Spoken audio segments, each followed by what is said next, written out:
tell you something. Like I told you, I felt relief when I left there. And it felt like the sky got blue.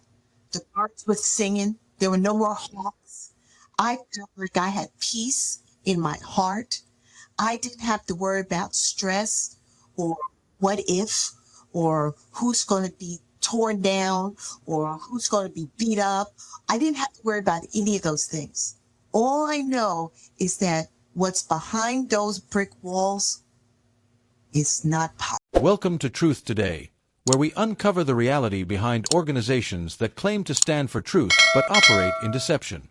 Today, we take a deep dive into Daystar Television Network, a Christian broadcasting empire that has found itself at the center of serious allegations involving a toxic work culture, manipulation, and cover-ups. In recent months, former employees have spoken out about the oppressive environment within Daystar, particularly under the leadership of Joni Lamb.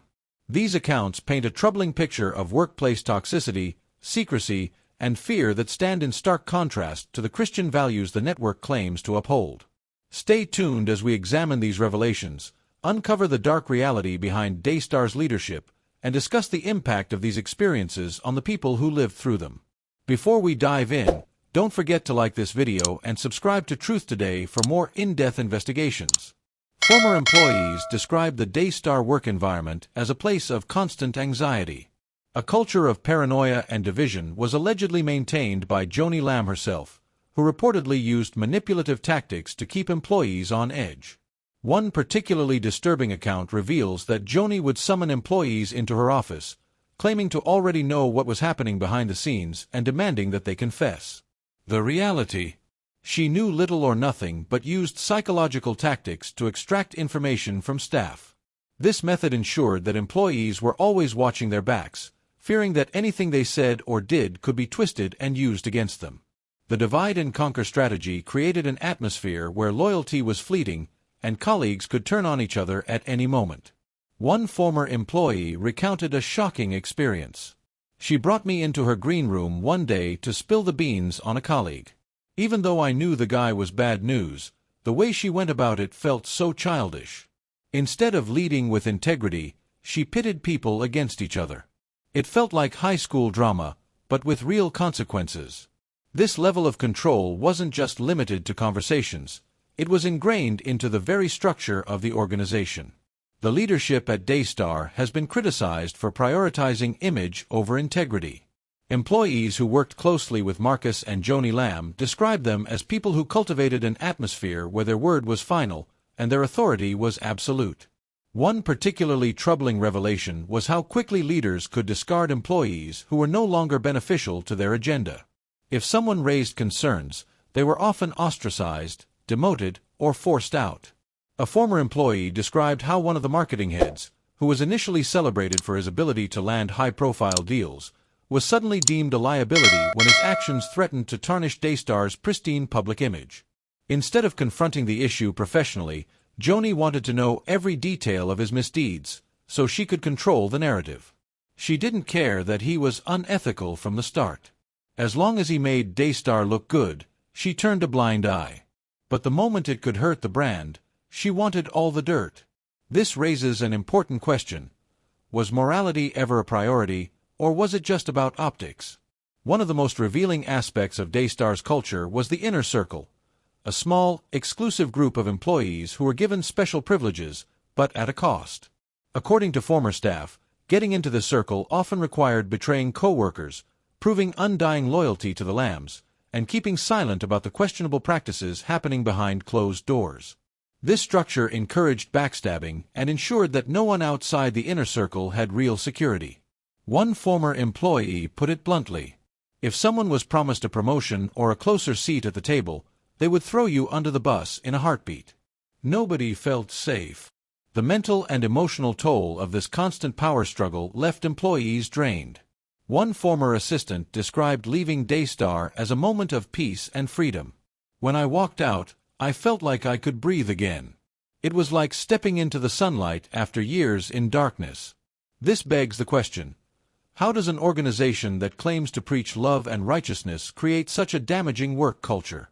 Publicly, Daystar presents itself as a beacon of Christian faith, spreading hope through television. But behind the scenes, employees reveal a very different reality. One account describes how staff were trained to treat Joni Lamb and other executives almost like royalty. Conference rooms were staged with linens and fine dinnerware for their private meetings.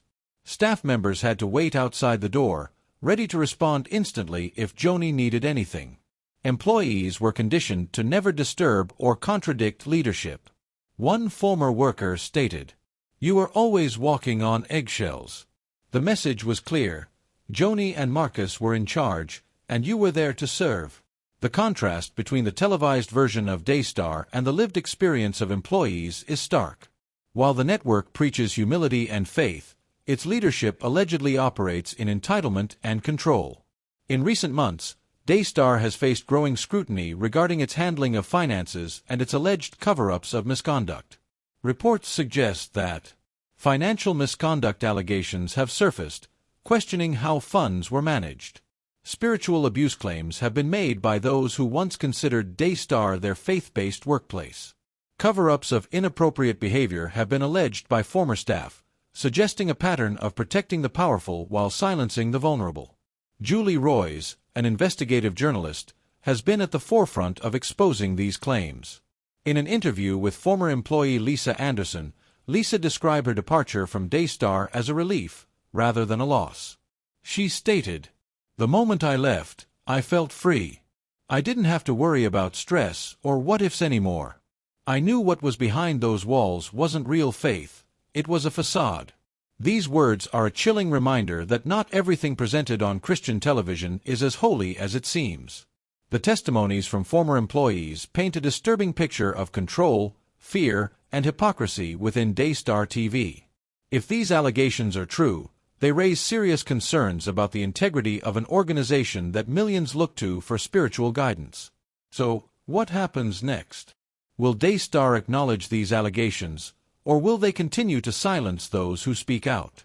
To those watching, we encourage critical thinking and accountability in religious institutions.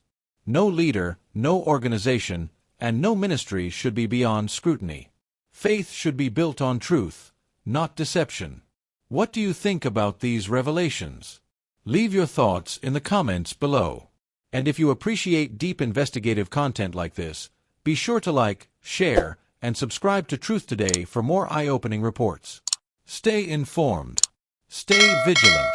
Truth matters.